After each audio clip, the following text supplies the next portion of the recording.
ব্যবসায়ী যে মামুন মিয়া কাউখালী থানার অন্তর্গত, এটা কলমতলী ইউনিয়নের তার বাড়ি।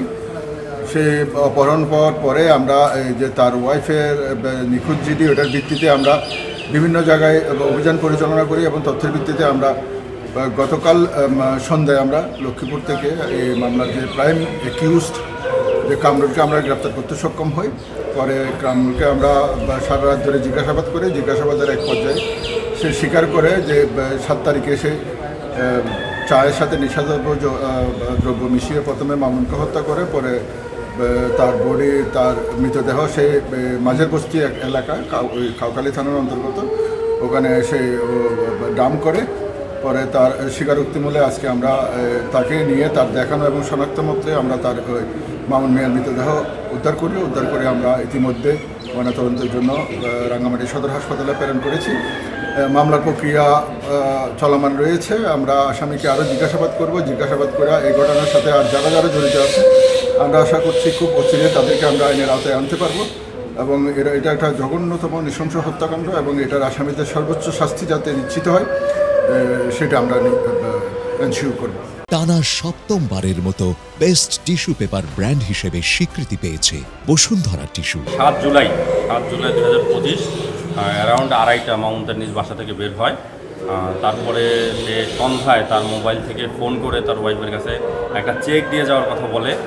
পরবর্তীতে ডিসিস্ট মামুনের বাবা এবং তার একজন কর্মচারী নয়ন, ওনারা রানীরহাটে গিয়ে তার মামুনের কথা মতো রানীরহাটে গিয়ে যখন অপেক্ষা করে চেক নিয়ে, সেখানে মাস্ক পরিহিত একজন ব্যক্তি সে চেক রিসিভ করে এবং রিসিভ করার সময় সে একটা মোবাইল নম্বর দেয়। মোবাইল নম্বরটা তার বলে পরের দিন 8 তারিখে তার পরিবার যখন আমাদের থানায় আসে, আমরা একটা নিখোঁজ এবং তাদের দেওয়া তথ্য মতো একটা নিখোঁজ ডায়েরি হয়।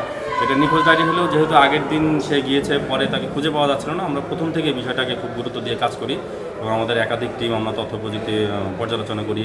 মোবাইলের আমরা ডিটেলস, বিভিন্ন রকম ডিটেলস আমরা সংগ্রহ করে আমরা এবং তার যে মোবাইল নম্বরটা দেওয়া হয়েছিল চেক গ্রহণকালে, সেই চেক গ্রহীতাকে আমরা শনাক্ত করি এবং এটা স্থানীয় জনসাধারণের সহায়তা আমরা তাদেরকে পিক করতে পারি এবং সে তখন স্বীকার করে যে সে কামরুলের নির্দেশ মতে এই চেকটা রিসিভ করে এবং চেকটা রিসিভ করে কামরুলকে পৌঁছিয়ে দেয় এবং পৌঁছে দেওয়া পর্যন্ত পরবর্তীতে আমরা জানতে পারি এবং সেই সূত্র ধরে আমরা কামরুলকে টার্গেট করি।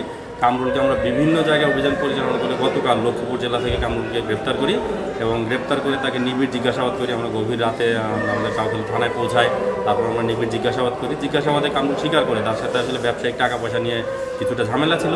সেই ঝামেলার প্রেক্ষিতেই সে পূর্ব পরিকল্পিতভাবে রানীরহাটে তার ভাড়া বাসায় তাকে নিয়ে যায় এবং সেখানে চায়ের সাথে মিশিয়ে ঘুমের ওষুধ দেয় এবং অতিমাত্রায় ঘুমের ওষুধ দেওয়ার ফলে সেখানে তার মৃত্যু হয়। পরবর্তীতে সে তার স্ত্রীসহ মামুনের মৃতদেহ একটি বস্তায় করে নিয়ে নাইল্লাছড়ি গ্রামে একটি বাঁশঝাড়ের পিছনে গর্ত করে সেখানে লুকিয়ে রাখে এবং এই তথ্যের ভিত্তিতে আমরা মৃতদেহ উদ্ধার করি। আজকে সুরতাল করে ময়নাতদন্তের জন্য রাঙ্গামাটি জেনারেল হাসপাতাল প্রেরণ করা হয়েছে এবং এই সংক্রান্তে মামলা রুজু প্রক্রিয়াতে রয়েছে।